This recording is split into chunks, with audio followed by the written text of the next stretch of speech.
මේ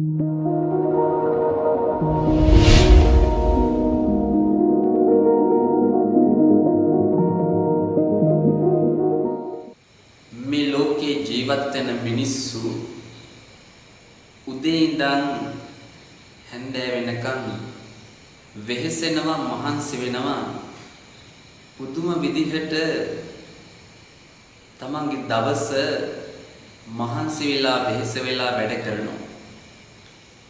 ඒ වැඩ කරලා උපයන මුදල අරගෙන ඇවිදින් තමන්ගේ නිවසේ ජීවත් වෙන තමන්ගේ මව, පියා, සහෝදරයා, සහෝදරිය, තමන්ගේ බිරිඳ, දරුවන් ජීවත් කරනවා. මේ පවුල කුටුම්බේ රකින්න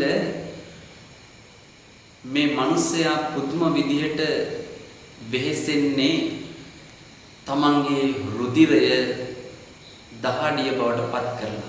පින්වත්නි, මෙච්චර කල් අපි ජීවත් වුණේ තමන් වෙනුවෙන් නෙමෙයි. තමන්ගේ පවුල රකින්න, තමන්ගේ බිරිඳ රකින්න, තමන්ගේ ඥාතීන් රකින්න, තමන්ගේ අම්මා තාත්තා රකින්න.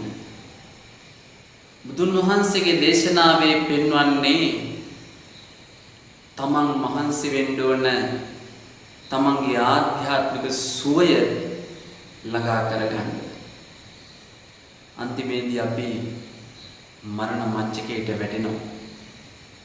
මරණ මංචකයට වැටුනහම ඒ අවසාන අවස්ථාවේ උඩුබැලිය අතට අපි සයනය කරගෙන ඉන්නකොට අපිට පේන්නේ වහලේ උළු කැට ටික විතරයි. වහලේ උළු කැට ටික අපිට පේනකොට මිනිස්සුන්ට තමන්ගේ අතීත සිද්ධාමය මතක් වෙනවා. මොනවද කළේ? උදේ නැගිටිනවා, වැඩට යනවා, වැඩ කරනවා, හවස ගෙදර එනවා. මේ විදිහට මුළු මාසෙම ගත වෙනවා. මුදල අරගෙන ඇවිල්ලා අනුන් වෙනුවෙන් වෙහෙසුණා මහන්සි වුණා. අන්තිමේදී කල්පනා කළ බලන්න තමන් වෙනුවෙන් මොනවාද කරගත්තේ? අන්තිමේදී හිතලා බලන්න තමන් මේ ජීවිතයේ අධ්‍යාත්මය සුවය ළඟා කරගන්න මොනවද සිද්ධ කරගත්තේ? අන්තිම වෙලාවේ මරණ මංචකයේ ඉන්නකොට පින්වත්නි, ඒ ඉන්න මිනිස්යාට තමන්ගේ මේ ජීවිතයෙන් පරලෝක ජීවිතයට ගෙනියන්න දෙයක් උවමනායි. පුළුවන් ද ගෙනියන්න? තමන් හම්බ කරගත්ත මිල මුදල්, යාන වාහන කිසිම දෙයක් තමන් එක්ක එන්නේ නැහැ. කෝටිපතියෝ මියදෙනවා, දුප්පත් මිනිස්සු මියදෙනවා. හැබැයි අඩි 6ක බලකට අපි හැමෝටම යන්න වෙනවා.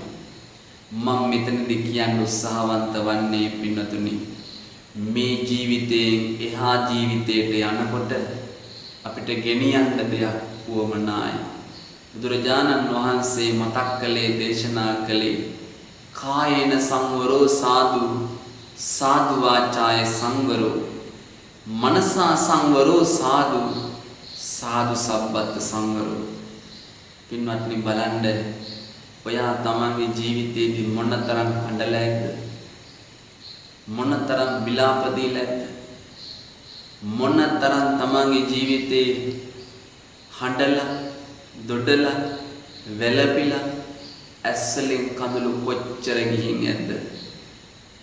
ඒ හඬුව වාර ඇඬුවේ තමන් නිසා නෙමෙයි, තමන්ගේ ස්වාමියා නිසා. ඒ හැඬුව වාර ඇඬුවේ තමන් නිසා නෙමෙයි, තමන්ගේ බිරිඳ නිසා, තමන්ගේ දෙමාපියෝ නිසා. එහෙනම් අපි අඬනවා, වැළපෙනවා, දොඩනවා.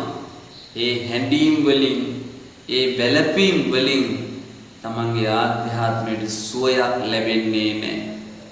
තමන්ගේ ආධ්‍යාත්මයට සුවය ලබා ගන්න නම් පුළුවන් තරම් අපේ මනස සමෘද්ධිමත් කරගන්න ඕනි, සංවර කරගන්න ඕනි, හිත එකඟ කරගන්න ඕනි.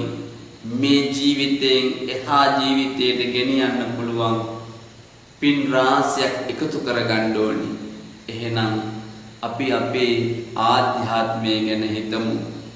ඇසින් වැටෙන කඳුළු නවතාලන්නට, නැවත ඉපදවීම නවතාලන්නට, මේ දුක් ගොඩින් එතෙර වන්නට අපිට කරන්න තියෙන්නේ පින්නතුනි බුදුන් සරණ යාම, දහම් සරණ යාම, සංඝ සරණ යාම.